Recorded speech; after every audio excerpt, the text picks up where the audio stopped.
बंधन तोड़ दूं, तेरे तक ना जाए उस रास्ते को छोड़।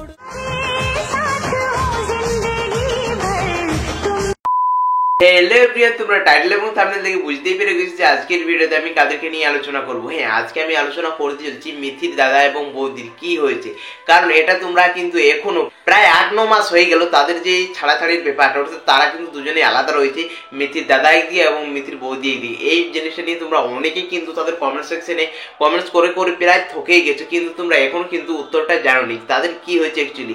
সত্যি কি তাদের মধ্যে ডিভোর্স হয়ে গেছে, নাকি তারা ভিউজের জন্য এরকম নাটক করছে? তো সমস্ত কিছু কিন্তু জানতে পারবে এই ভিডিওর মাধ্যমে। তো অবশ্যই কিন্তু ভিডিওটি শেষ পর্যন্ত দেখুন। দেখো, তোমরা কিন্তু অনেকে ভিডিওটা শেষ পর্যন্ত দেখবে না, আর তারপরে কিন্তু তোমরা কিছু বুঝতে পারবে না। তো চলো আর বেশি কথা না বাড়ি মূল ভিডিওতে যাই। দেখো, আমরা কিন্তু প্রথমে জানিয়েছিলাম না যে তারা আলাদা থাকে বা তাদের মধ্যে কিছু মনোমালিন্য হয়েছে।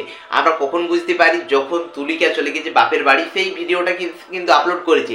যেদিন সে লাস্ট বাপের বাড়ি গিয়েছিল সেদিন সেই ভিডিওটা আপলোড করেছে। সেদিন কিন্তু তারপর একটা প্র্যাঙ্ক করেছিল উজ্জ্বলদা এবং মিথি দুজনে মিলে। তো সেই ভিডিওটা তারা আপলোড করেছে। তারপর যারা নর্মাল যেমন বাপের বাড়ি যায় সেরকম কিন্তু গিয়েছিল। তারপর বাপের বাড়িতে গিয়ে যখন শাখা সিঁদুর ছাড়া পরপর ভিডিও আপলোড করতে, প্রথমে কিন্তু তুলিকা দি ভিডিও আপলোড করতো তার পুরোনো ভিডিওগুলো, সেখানে লিখে দিত ক্যাপশনে যে ওল্ড ভিডিও। তারপর হঠাৎ করে মানুষের মধ্যে একটা প্রশ্ন জাগলো যে কি হয়েছে, ওল্ড ভিডিও ছাড়ছে শাখা সিঁদুর ছাড়া। তারপরে যখন সেই বর্তমানে যে নতুন নতুন ট্রেন্ডিং গানগুলো বার হচ্ছে সেই গানের উপর সে শাখা সিঁদুর ছাড়া যখন ভিডিও আপলোড করছে, তখন মানুষ বুঝতে পারলো না এখন কিছু একটা তাদের মধ্যে হয়েছে, সেই জন্যই হয়তো সে এখন শাখা সিঁদুর ছাড়া রয়েছে। আর আমরা প্রথম বলতেছিল অনেকেই যে এটা হয়তো তাদের প্রেম করছে, বিয়ের অ্যানিভার্সারি দিন তারা কিন্তু একসাথে হয়ে যাবে, যেটা হয়েছে প্রীতম এবং জেফার করেছিল, সেরকম তারা সেম নাটকটা করছে। এরকম তোমরা প্রথম কিন্তু কমেন্টস করতে, কিন্তু তাদের যখন বিয়ের অ্যানিভার্সারি পার হয়ে গেল, তারপরেও তারা যখন এক হলো না, তারপরেই মানুষের প্রশ্ন তাহলে সত্যি কিন্তু মিথির দাদা এবং বৌদির ডিভোর্স হয়ে গেছে। দেখো, এটা কিন্তু তারা এখনো কিন্তু সোশ্যাল মিডিয়াতে এসে জানানি যে তাদের মধ্যে কি হয়েছে। কিন্তু দুদিকে দেখো, উজ্জ্বলদা নিজের মতো ভিডিও আপলোড করছে, তুলিকা দিয়েও কিন্তু নিজের মতো ভিডিও আপলোড করছে। সে একটি নতুন ইউটিউব চ্যানেল খুলেছে, সেখানে সে কিন্তু ইয়োর তুলিকা নামে। তো সেখানে সে কিন্তু এখন মোটামুটি শর্টস ভিডিও বা রান্না বান্না করছে, কোনো সময় কিছু অর্ডার দিয়ে খাচ্ছে, তো সেই সমস্ত কিছু ভিডিও আপলোড করছে সে, মানে নতুন করে দুজনে কিন্তু শুরু করেছে। আর একটা কথা সকলের মধ্যে অবাক করছে যে তুলিকা দিকে আমরা সকলে চিনি যে মিথিদের বাড়িতে যখন ছিল সে একদিনের জন্য সে কিন্তু শাখা সিঁদুর ছাড়া থাকেনি। এমনকি কোথাও সে যদি ঘুরতে যেত সেখানে কিন্তু সে শাখা সিঁদুর পরেই ভিডিও করতো। তাহলে অনেক মানুষ এখন অনেকে বলছে যে মডার্ন যুগ। দেখো, মডার্ন যুগে কিন্তু অনেকে এরকম করে যে শাখা সিঁদুর ছাড়া কিন্তু ভিডিও আপলোড করে, মানে যা শুটের জন্য। কিন্তু তুলিকা দিকে আমরা কখনো দেখিনি। এমনকি তারা যখন কাশ্মীর ঘুরতে গিয়েছিল আগের বছর, সেই সময় কিন্তু তখনও শাখা সিঁদুর পরেই রয়েছিল, দেখতে পাচ্ছি স্ক্রিনের মধ্যে ভিডিওটা। তো এই দিক থেকে আমরা যদি দেখি তাহলে কিন্তু তুলিকাদির সত্যি কিছু একটা হয়েছে, সেজন্য সে কিন্তু শাখা সিঁদুর ছাড়া এখন রয়েছে। এটা তোমাদের অনেকের প্রশ্ন।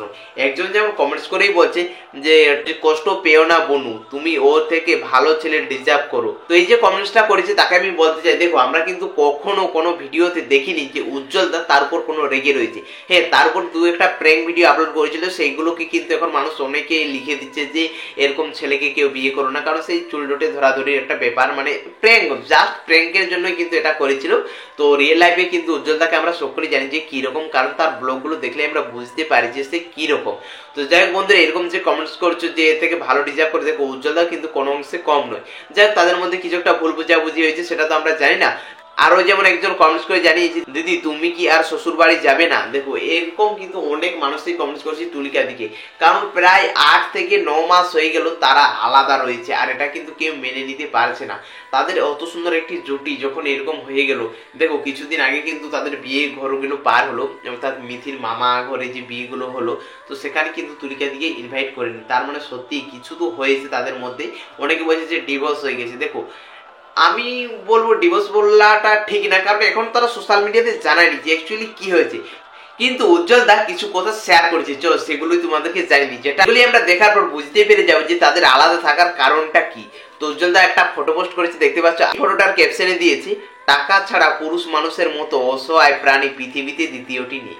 মানে টাকা ছাড়া বলছে পুরুষ মানুষের কাছে কিছু নেই। এটার মাধ্যমে আমরা বুঝতে পারছি তাহলে কি টাকার জন্য তুলিকা দি তাকে ছেড়ে দিয়েছে? এটা কিন্তু একদম ভুল কথা, কারণ তারা সোশ্যাল মিডিয়া থেকে একটা যথেষ্ট টাকা ইনকাম করে থাকে। তাই কিন্তু এই টাকা পয়সার দিক দিয়ে তাদের সম্পর্ক যে ভাঙনের সৃষ্টি হয়েছে, এটা উজ্জ্বলদা যে এই কথাটা বলেছে এটা একদম ঠিক কথা, যে টাকা ছাড়া পুরুষ মানুষের মতো অসহায় প্রাণী পৃথিবীতে আর দ্বিতীয়টি নেই, এটা ঠিক কথা। তবে উজ্জ্বলদাকে কিন্তু টাকার জন্য ছেড়ে যায়নি তুলিকা দি। তাহলে কি জন্য গেছে? আরেকটাতে পোস্ট করেছে একটা ফটো, আর দেখতে পাচ্ছ ক্যাপশনে লিখেছে, তুমি আমার না বলা কথাগুলো বুঝে নিও, দেখবে প্রতিটা কথায় আমি তোমাকে ভালোবাসি। এই যে কথাটা, এই কথাটা কিন্তু আমরা বুঝতে পেরে যাচ্ছি যে অ্যাকচুয়ালি কি হয়েছে। ওই যে তুমি আমার না বলা কথাগুলো তুমি যখন বলছো বুঝে নেবে, যে প্রতিটা কথাটা তুমি যখন ভাববে তখন মনে করবে যে আমি তোমাকে কতটা ভালোবাসি। এখন কিন্তু বলতে গেলে উজ্জ্বলদা পুরো মিস করছে তুলিকা দিকে, অন্যদিকে কিন্তু তুলিকা দিয়েও প্রচুর পরিমাণে মিস করছে উজ্জ্বলদাকে। তো যাই হোক, আমরা সকলে চাই তোমরা আবার এক হয়ে যাও, কারণ তোমাদের জুটিটা প্রত্যেক মানুষই পছন্দ করতো।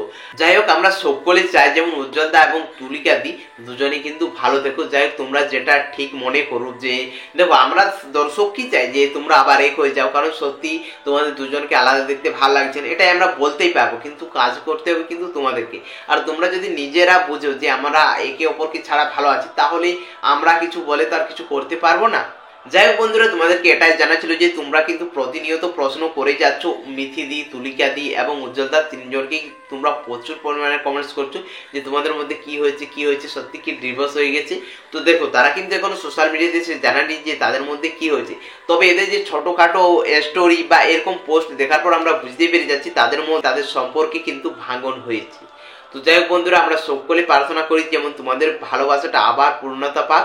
তো যাই হোক বন্ধুরা, আজকের ভিডিওটা আমি এখানে শেষ করে দিচ্ছি। তো ভিডিওটি কিরকম লাগলো অবশ্যই কিন্তু কমেন্টস করে জানাবে, আর চ্যানেলে যদি নতুন হয়ে এসেছো তো অবশ্যই কিন্তু চ্যানেলটি সাবস্ক্রাইব করো। তোমরা কিন্তু এরপরে জানি অনেকেই কমেন্টস করবে যে তোর খেয়ে দিয়ে কাজ নেই, তুই পরে নিয়ে ভিডিও বানাই।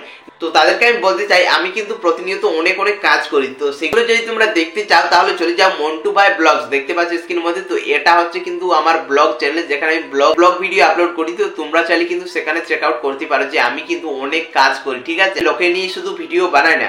দেখো, আমি কিন্তু এই মন্টু ভাই ইউটিউব চ্যানেলটাতে বিভিন্ন যে ইউটিউবারদের আপডেট দিয়ে থাকি। তো তোমরা হয়তো এরপর বলবে যে এটা কি আপডেট। হ্যাঁ, তোমরা কিন্তু অনেকেই কিন্তু এরকম কমেন্টস করছো, তো তোমাদের প্রশ্নের উত্তর দেওয়াটা কিন্তু আমার কর্তব্য।